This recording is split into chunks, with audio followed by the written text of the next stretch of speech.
Good morning, children. Let us start with a new chapter in algebra. The name of the chapter is Financial Planning.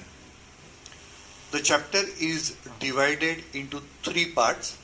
First part is GST, second shares, and third mutual funds. Okay. First part is GST, second shares, and third is mutual funds. So let us start studying the first part, that is GST. So let me rub these shares and mutual funds that we will study in the second and third part. Let us try to understand what GST stands for. The long form of GST is Goods and Service Tax. 3 to 4 years back, around 4 years back you can say, government used to charge different types of taxes.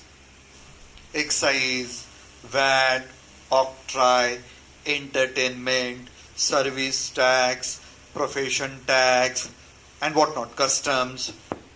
So, the business community had to give taxes in so many places. And government also was finding it difficult to maintain the track of so many taxes. एक ही जगह tax अगर भरना होता तो easy होता है. अब 4, 5, 6 जगह टैक्स भरना है तो गवर्नमेंट के लिए भी मुश्किल था, बिजनेसमैन के लिए भी मुश्किल था. तो 4-5 साल पहले गवर्नमेंट ने डिसाइड किया कि ये सब टैक्स को मिला के केवल एक ही टैक्स हम लोग लेंगे, फिर उसका बाइफर्केशन गवर्नमेंट अपने तरीके से कर लेगी. तो उस एक ही टैक्स कलेक्ट करने का डिसाइड हो गया और उसको कहा गया GST, goods and service tax. तो ये सब मिला के एक टैक्स गवर्नमेंट अब कलेक्ट करती है जिसको कहा जाता है जीएसटी.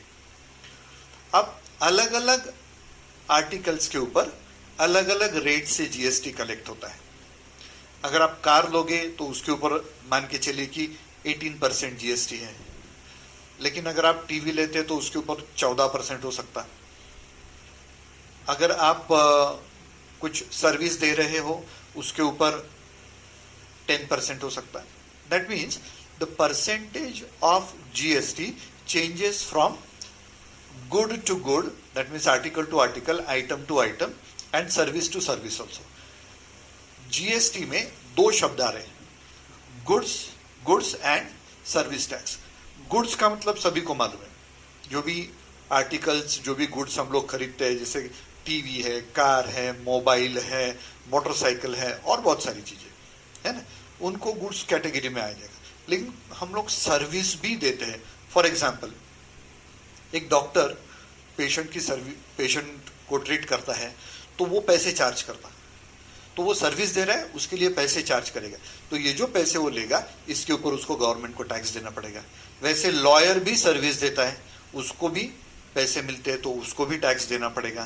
तो डॉक्टर हो गए, लॉयर्स हो गए, आर्किटेक्ट्स हो गए, फिर कोचिंग क्लासेस हो गए, ये सब लोगों को सर्विस देते हैं तो सर्विस के लिए भी आपको टैक्स पे करना पड़ता है. तो गुड्स के लिए भी देना पड़ता है और सर्विस के लिए भी देना पड़ता है. Therefore the combined name goods and service tax. ठीक है. और मैंने अभी बताया आपको, it changes from article to article, item to item, and service to service. Okay. तो जो भी जितना परसेंट जीएसटी गवर्नमेंट कलेक्ट करती है उसका आधा वो अपने पास रखती है, 50%, और आधा वो स्टेट गवर्नमेंट को देती है. मान के चलिए आपने टीवी खरीदा और उसके ऊपर आपने 14% जीएसटी दे दिया, ठीक है, गवर्नमेंट को. तो 14% में से 7% सेंट्रल गवर्नमेंट, इसलिए इसको सीजीएसटी कहा जाता है, सेंट्रल जीएसटी. ओके. तो 7% will be deposited in CGST और बचा हुआ 7% will go to state government. Therefore ये एसजीएसटी. तो CGST stand for central GST and SGST stand for state GST. तो आधा आधा डिस्ट्रीब्यूशन उसका होता है. मान लो आपने कार खरीदी, उसके ऊपर आपने 18% जीएसटी दिया, तो 9% सेंट्रल गवर्नमेंट रख लेती है और 9% स्टेट गवर्नमेंट को दिया जाता है. यानी 50-50% डिस्ट्रीब्यूशन जीएसटी का होता है. जितना जीएसटी, अगर आप मॉनिटरी टर्म्स में कंसिडर करते हैं तो मान लीजिए जितने महाराष्ट्र के बिजनेसमैन हैं, जितने भी व्यापारी हैं, उन्होंने 10,000 करोड़ जीएसटी गवर्नमेंट को दिया, तो 5,000 करोड़ सेंट्रल गवर्नमेंट रखेगी और 5,000 करोड़ स्टेट गवर्नमेंट को दिया जाता है। ठीक है, तो इस तरीके से डिस्ट्रीब्यूट होता है।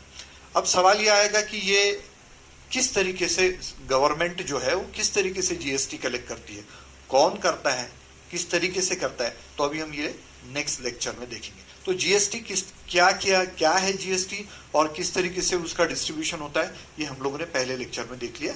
नेक्स्ट लेक्चर में मैं आपको ये बताऊंगा कि how government collects this GST, ठीक है, और किस तरीके से उसका कैलकुलेशन होता है।